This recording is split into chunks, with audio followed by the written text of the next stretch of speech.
మీరు ఏదైనా ప్రాపర్టీని జీపీఏ హోల్డర్ లేదా ఏజీపీఏ హోల్డర్ దగ్గర నుంచి పర్చేస్ చేస్తున్నారా? ఇలా జీపీఏ ఏజీపీఏ హోల్డర్ దగ్గర నుంచి పర్చేస్ చేసిన ప్రాపర్టీ లీగలీ వ్యాలిడిటీయా కాదా? అసలు జీపీఏ ఏజీపీఏ సేల్ డీడ్కి మధ్య డిఫరెన్స్ ఏందో మనం ఈ వీడియోలో చూద్దాం. GPA general power of attorney.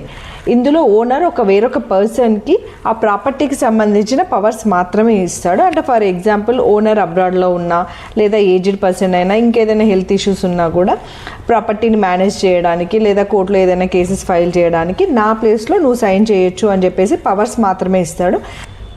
ఇందులో ఓనర్షిప్ అనేది ట్రాన్స్ఫర్ కాదు, జస్ట్ ఒక ఏజెంట్ లాగా మాత్రమే ఉంటాడు.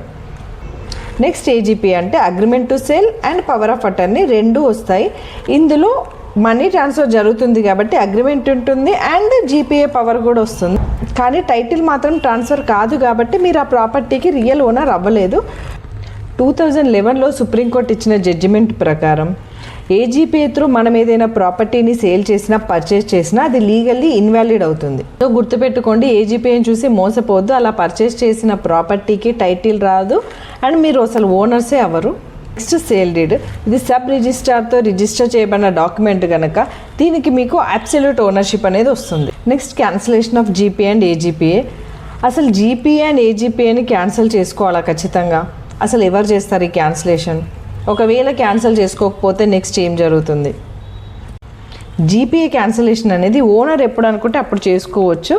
దీనికి జీపీ హోల్డర్ పర్మిషన్ కానీ కోర్టు పర్మిషన్ కానీ ఏది అవసరం లేదు. ఓనర్ కనుక చనిపోతే అప్పటి నుంచి జీపీఏ ఆటోమేటిక్గా క్యాన్సిల్ అవుతుంది. బట్ ఏజీపీలో మాత్రం పర్సన్ చనిపోతే పవర్ ఆఫ్ అటర్నీ మాత్రమే క్యాన్సిల్ అవుతుంది. అగ్రిమెంట్ ఆఫ్ సేల్ అనేది అలాగే ఉంటుంది.